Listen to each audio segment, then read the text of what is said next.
ഒരു സംശയം. ഹലോ, യേശുക്രിസ്തു ദൈവപുത്രനാ അല്ല എന്നുള്ളതിന് ധാരാളം തെളിവുകൾ, അല്ലെങ്കിൽ യേശുക്രിസ്തു മാത്രമല്ല ദൈവപുത്രന്മാർ എന്നുള്ളതിന് ബൈബിളിൽ നിന്ന് ധാരാളം വാക്യങ്ങൾ നിങ്ങൾ ഉദ്ധരിക്കുന്നത് കേട്ടു. അപ്പോൾ ബൈബിൾ നിങ്ങൾ വിശ്വസിക്കുന്നു എന്നാണ് എനിക്ക് തോന്നുന്നത്. അങ്ങനെയാണെങ്കിൽ യേശുക്രിസ്തു ദൈവമാണെന്നുള്ളതിന് ധാരാളം വാക്യങ്ങൾ ബൈബിളിൽ കാണുന്നുണ്ട്. അപ്പോൾ അതിനെക്കുറിച്ച് നിങ്ങൾ എന്താണ് പറയാനുള്ളതെന്ന് അറിഞ്ഞാൽ കൊള്ളാം. എൻ്റെ പേര് സുരേന്ദ്രൻ.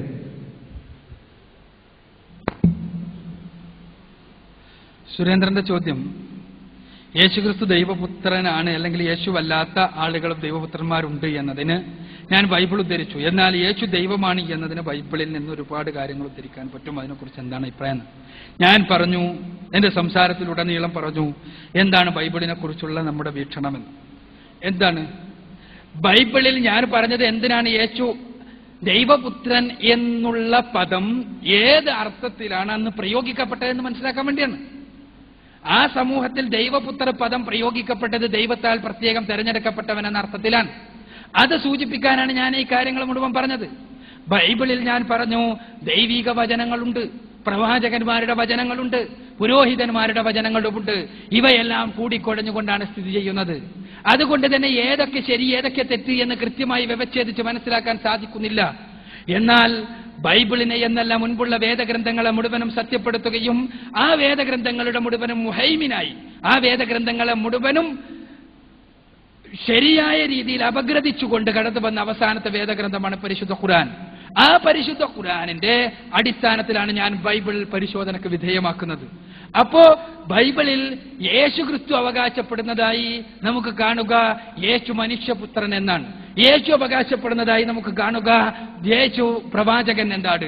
യേശു അവകാശപ്പെടുന്നതായി നമുക്ക് കാണുക യേശു ദൈവത്തിന്റെ ദാസൻ എന്താണ്. യേശുവിന്റെ ശിഷ്യന്മാർ മനസ്സിലാക്കിയതായിട്ട് നമ്മൾ കാണുക യേശു ദൈവത്തിന്റെ പ്രത്യേകമായ ശിഷ്യൻ, പ്രത്യേകമായ ദൈവത്തിന്റെ ദാസൻ എന്താണ്.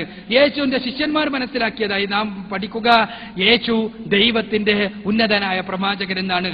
ഈ കാര്യങ്ങൾ പരിശുദ്ധ ഖുർആനും അംഗീകരിക്കുന്നു. എന്നാൽ യേശു ദൈവമാണ് എന്ന് തെളിയിക്കുന്ന വചനങ്ങൾ ബൈബിളിൽ ഇല്ല തന്നെ.